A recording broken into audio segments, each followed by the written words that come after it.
Syong ban berkat mau ya ladi ngadu geli ngalo shisha ue putrai ngai hat machomi nayi kapada dajing Pat kaburom play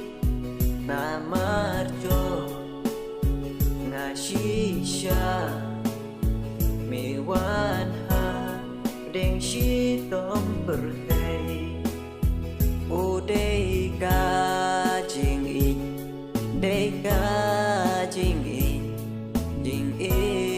ka papla udai ka Deka jing i nong penin mianga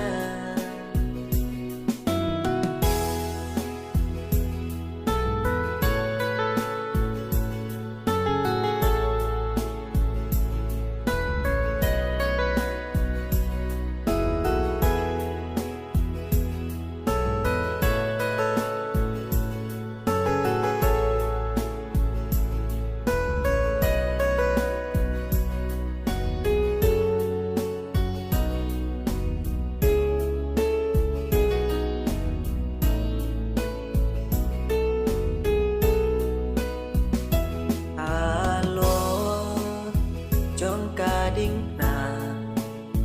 ngayos nguya kijing perta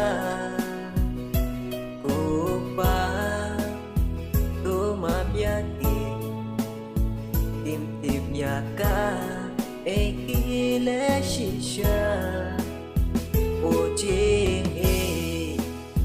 jong mea ni shisha Cam đón chimku yakiba la satwa miyai hot pan kelabamu udai ka jing i